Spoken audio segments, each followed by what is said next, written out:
नमस्कार दर्शक बंधु आज मु आपण चिंगुड़ी छेचार रेसिपी आनी मुझे रोसे कर सारी कि हजबैंड जो ऑफिस आसुले से नई चिंगुड़ी पाई से नहीं आसते मु प्रथम कौन कल टे बाछीदेली भर एमती पत्र पत्र टे पड़ता बाछीदेली बहुत छोट छोट चिंगुड़ी थी बाछी सारापर भल भाव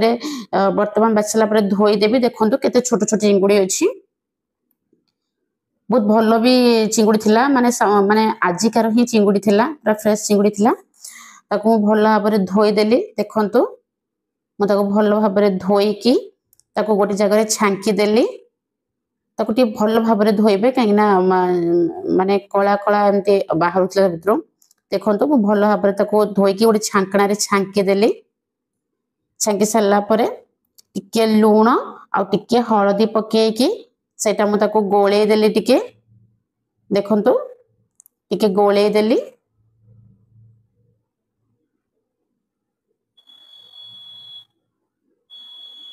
हाथ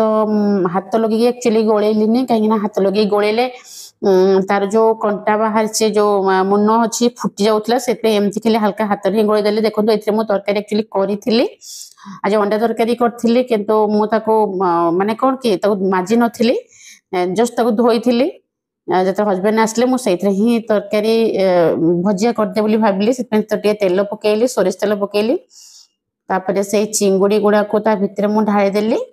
देखो टिके हल्का टिके एमती खेलदेली खेल सब टे मुझे ढांकी देवी देखो ढांकी सारापर एमती पानी ही बाहर जब भाजुले पानी बाहर से पानी मारिया माने मरिया छाड़ा माने पानीटा जमती कि सुखीज भाजवा समय देखो धीरे धीरे पानीटा सुखुची देखो पानी धीरे धीरे सुखीगला पूरा ताको सुखे देवे भल भाव सुखे देली बाहर करदेली गोटे छेचा नेली से लंका आपण हिसाब से रसुण लंका देवे मु 4-5टा रसुण आ से चिंगुड़ी के देली से लुण हल्दी जेहेतु पकई लुण पकईलेनी तेल पकई सोच तेल पकईलेनी आप बड़ी पकई छेची खाई पारे कि एक्चुअली प्लेन एमती ही छेची देखो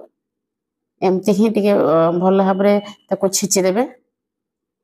छेची सारा देखो एमती ही एमती टिके माने पूरा प्लेन हम एमती दर छेचा ही हम आ बहुत भल लगे जिनसटा देखो बाहर करदेली मु